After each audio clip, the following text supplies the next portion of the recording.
Hello everyone. एक बार फिर से मैं एक नई कहानी के साथ। आज की कहानी एक किताब से जुड़ी है, जिस किताब की वजह से पूरी दुनिया में एक खतरा पैदा हो गया और एक तरह से वॉर वाले सिचुएशन पैदा हो गए। इस कहानी की वजह से 3 लोगों पे हमला भी हुआ, उनमें से एक की जान चली गई और दो की जान जाते जाते बची। इस कहानी के लेखक पे कई बार हमला हुआ और उनको हर बार जान से मारने की कोशिश की गई, पर फिर भी वो बच गए। तो इस कहानी को मैं एक एक करके इंट्रोड्यूस करता हूं कि ये सबसे पहले कि ये किताब कौन सी है, फिर इस किताब में ऐसा क्या है जिसकी वजह से ये सारी बातें हो रही हैं, उसके बाद इससे जुड़े वो कैरेक्टर जिनके किस्से चल रहे हैं और जिनका खून हुआ और उनके बारे में कुछ आज तक पता नहीं चला, और फिर उससे जुड़ी हुई और भी कुछ छोटी छोटी बातें। तो एक 1988 में एक नॉवल पब्लिश हुई थी जिसका नाम था द सैटेनिक वर्सेस। आप लोगों ने सुना होगा या न्यूज में काफी बार ये आया भी है, काफी न्यूज में चर्चा में भी रहा, और शायद इसके कंट्रोवर्सी की वजह से ये किताब बहुत ज्यादा पॉपुलर भी हो गई। तो और इस किताब की वजह से सलमान रश्दी जो इसके लेखक हैं, जो बेसिकली मुंबई से इंडियन है, उनको बहुत सारे अवार्ड्स भी मिले और एक फेम बन गए इसी सैटेनिक वर्सेस की वजह से।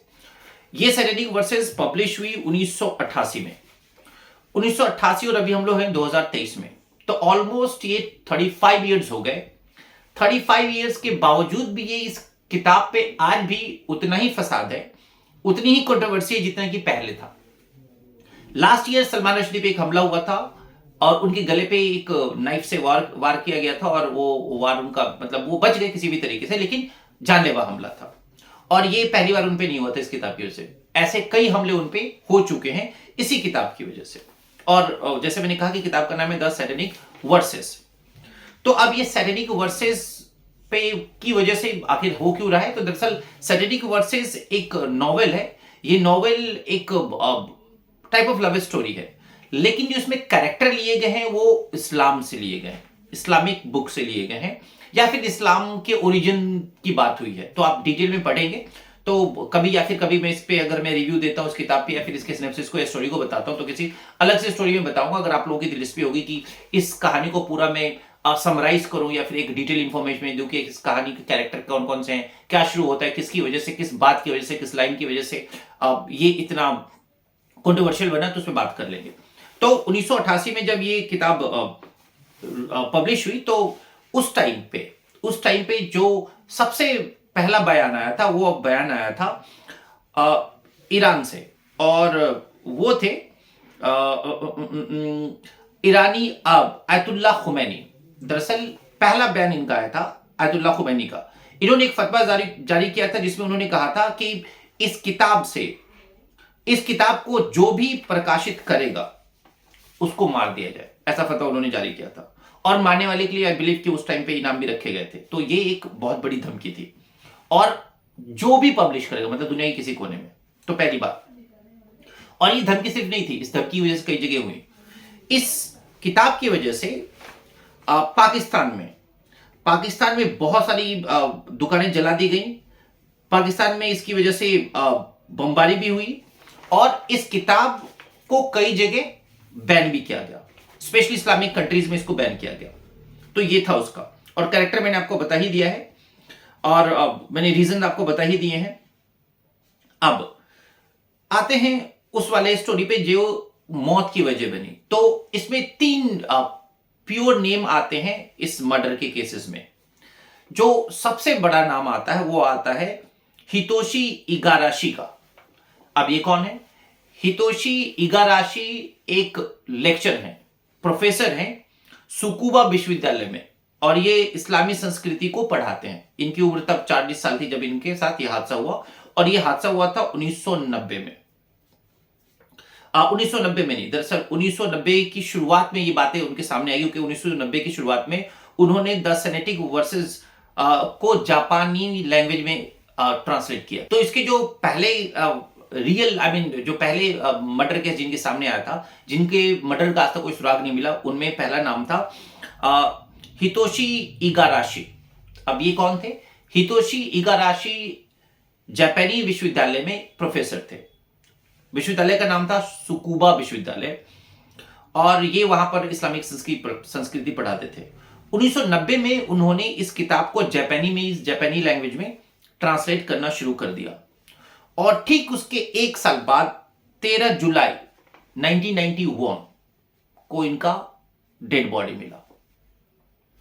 डेड बॉडी इनके घर के पास एक गली में मिला, और वो डेड बॉडी इनके एक नौकरानी को मिला। इन पे जानलेवा हमला किया गया था। इनके गले पे बहुत सारे वार किए गए थे, चेहरे पे बहुत सारा अटैक किया गया था, और धारदार चाकू से था। जो मर्डर था उसने क्लू भी दिया। जो मर्डर था उसके अपने खून का जो ब्लड सैंपल से जो सामने आया था वो था ओ पॉजिटिव। यस, इसके हाथ और पैर के निशान भी मिले। पुलिस ने हजार छानबीन की, बहुत सारे क्लू लगाए, पर आज तक उनके मर्डर का पता नहीं। ये आज भी एक रहस्य है। क्या इनके मौत के बारे में जानना, इनसे जुड़ी हुई आज तक कोई क्लू नहीं मिली। तो द सैटेनिक वर्सेस इनकी मौत की वजह बनी, और धमकी अलग अलग ऑर्गेनाइजेशन ने भी दी। उनमें से एक का नाम मैंने बताया ही था, आयतुल्लाह खुमैनी थे, और भी बाकी सारे ऑर्गेनाइजेशन जो इस्लामिक ऑर्गेनाइजेशन थे उन्होंने इस बात पे धमकी दी थी। पर इनके मौत का पता आज तक नहीं चला कि कैसे हुआ, किसने किया, कब किया, किस वजह से किया। पर चूंकि इन्होंने ट्रांसलेट किया था द सैटेनिक वर्सेस को, तो उस ट्रांसलेशन की वजह से ये रीजन बनाया जाता है कि इनकी मौत हुई। 2 और लोगों पे हमला हुआ।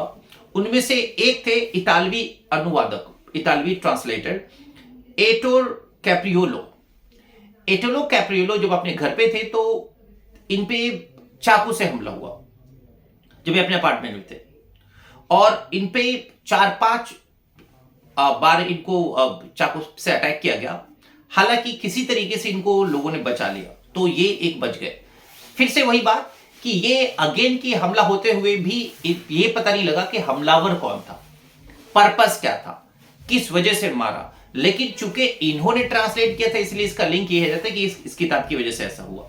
जो अगले थे वो थे नॉर्वेजियन प्रकाशक विलियम निगार्ड को 3 गोली मारी गई थी। हालांकि ये बच गए, लेकिन फिर से ये पता नहीं लगा कि इनको गोली किसने मारा, और हमलावर मारकर चला गया। हालांकि ये बच गए। चूंकि ये इन्होंने द सैटेनिक वर्सेस को ट्रांसलेट किया था, यानी ये प्रकाशक थे, पब्लिश किया था, इसकी वजह से ये इनके पास वो अब इस किताब को जिम्मेदार माना जाता है। अब आते हैं अगले पॉइंट्स पे। इस किताब की वजह से कहां कहां हादसे हुए। तो सैटेनिक वर्सेस की वजह से इंग्लैंड में बहुत सारी बुक स्टोर को जला दिया गया, और आई बिलीव कि वहां पर कुछ दुकानों को बम से भी उड़ा दिया गया। इस किताब की वजह से Pakistan, the centre of all disputes, वहां पर हुआ, वहां पर भी ये हादसे हुए। इंडिया में बहुत ज्यादा इस मुद्दे पे हमला हुआ, ईरान में, और कुछ और अलग अलग कंट्रीज में इसके साथ इससे जुड़े हुए कुछ किस्से हैं। इससे जुड़े बहुत सारे ऐसे लोग भी हैं जो किताबों को लेकर आपस में भिड़े भी, बात भी हुई, और वो उसके साथ अलग अलग हाथ से जुड़ते चले गए।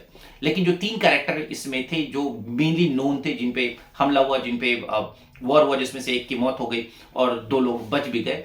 और जैसे मैंने कहा कि सलमान रुश्दी पे भी एक बार हमला हुआ, एक बार नहीं कई बार हमला हुआ, पर लास्ट ईयर फिर से हमला हुआ तो बच गए थे।